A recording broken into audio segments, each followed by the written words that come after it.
Vote వేయకుంటే అది పెద్ద తప్పిదమవుతుంది. అంటే ప్రజాస్వామ్య దేశంలో ప్రతి భారతీయుడు ఓటును ఉపయోగించుకోవాల్సిన అవసరం ఉంది.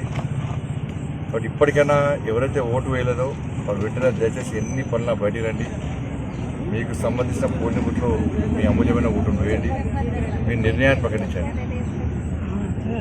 ప్రలోభాలకు గురికాకండి, తప్పుడు ప్రచారం నమ్మకండి. ఇలా కాంగ్రెస్ పార్టీ, బీఆర్ఎస్ పార్టీ ఈ రెండు పార్టీలు కూడా నిన్నటి నుంచి పెద్ద ఎత్తున ఓటుకు 1000 రూపాయలు డబ్బుల పంపిణీ, full bottle, half bottle, quarter bottle పేరుతోని ఓటి బంపర్ ఆఫర్లు ఇస్తుంది వాళ్ళు. కానీ ప్రజలు ఎవ్వరు కూడా దీన్ని పట్టించుకునే స్థితిలో కరీంనగర్ పార్లమెంట్ నియోజకవర్గ ప్రజలు లేరు. వాళ్ళందరూ కూడా ప్రజాస్వామ్యబద్ధంగా వాళ్ళు స్వచ్ఛందంగా వచ్చి వాళ్ళ ఓటు హక్కును వినియోగించుకుంటున్నారు.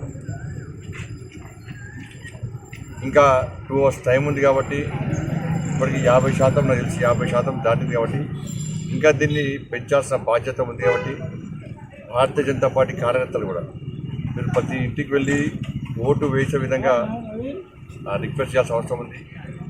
దాంతోపాటు ఒకవైపు ఎన్నికల కోడ్, ఎన్నికల కమిషన్ ఇవాళ కేవలం చూసి చూడటం వేస్తున్నారు. కరీంనగర్ పార్లమెంటుతో పాటు అనేక ప్రాంతాల్లో విచ్చలవిడిగా డబ్బులు వస్తున్నారు, మద్యం వస్తున్నారు.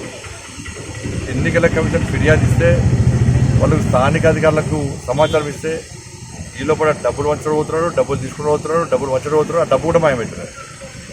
తిరిగి ఎవరైతే ఫిర్యాదు చేసినారో వాళ్ళకే వార్నింగ్ వస్తుంది. ఎన్నికల కమిషన్ కేవలం ఎన్నికల నిర్వహణ అంటే ఈ ప్రలోభాలకు గురి చేసినటువంటి వాతావరణాన్ని కూడా నిరోధించాల్సిన బాధ్యత ఎన్నికల కమిషన్. పొద్దున్నే విజ్ఞప్తి చేసినా అయినా ఎన్నికల కమిషన్ ఇందులో కంప్లీట్గా విఫలమైంది.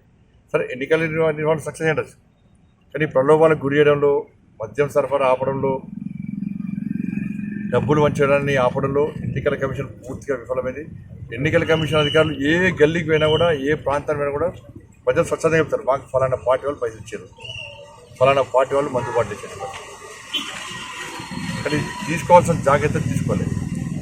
అయినప్పుడు కూడా ప్రజలందరూ కూడా ఇలా మంచి వాతావరణంలో వాళ్ళు ఓటు హక్కును వినియోగించుకుంటారు. సాక్షాత్తు రాష్ట్ర ముఖ్యమంత్రి గారే రోడ్డు మీద పోయే అసలు కనీసం పరిజ్ఞానం లేదు. లేకుంటే చిన్న చిన్న పిల్లలను కూడా ఇలా రోడ్డుకు పోయి జై శ్రీరామ్ అనమంటే ఎన్నికల కోడ్ అనరాదంటారు, ఫలానా పార్టీకి జై అనమంటే ఎన్నికల కోడ్ అనరాదు అంటారు. కానీ రాష్ట్ర ముఖ్యమంత్రి స్థాయిలో ఉన్న వ్యక్తి ఎన్నికల నిబంధనలు ఉల్లంఘించి భారతీయ జనతా పార్టీకి వ్యతిరేకంగా, మోడీ గారికి వ్యతిరేకంగా, వాళ్ళ కాంగ్రెస్ పార్టీకి అనుకూలంగా వ్యాఖ్యలు చేస్తే అంటే రాష్ట్ర ముఖ్యమంత్రికి ఏమైనా మినహాయింపు ఇచ్చిరా ఎన్నికల నిబంధనల నుంచి? రాష్ట్ర ముఖ్యమంత్రి గారు ఏదైనా మాట్లాడచ్చా?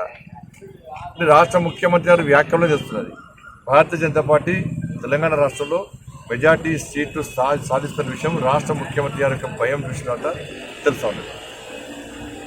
కాబట్టి ఎన్నికల్లో ఆయన చెప్పిన విషయాలను బట్టి ఎన్నికల కమిషన్ స్పందించాల్సిన బాధ్యత ఉంది. ఇవాళ వారు ఫలానా పార్టీకి వ్యతిరేకంగా వాళ్ళకు ఓటేయమని చెప్పి కానీ ఇట్లా అడిగేటువంటి అధికారం లేదు. కానీ ఎన్నికల కమిషన్ వెంటనే స్పందించాల్సిన బాధ్యత ఉన్నది. గౌరవ ముఖ్యమంత్రి గారు మాట్లాడిన వ్యాఖ్యల మీద ఎన్నికల కమిషన్ స్పందించాలి, దాన్ని చర్యలు తీసుకోవాల్సిందిగా భారతీయ జనతా పార్టీ డిమాండ్ చేస్తాం. అసలైన తొలి వెలుగు. ఫాలో వాట్సాప్ @తొలి వెలుగు అఫీషియల్.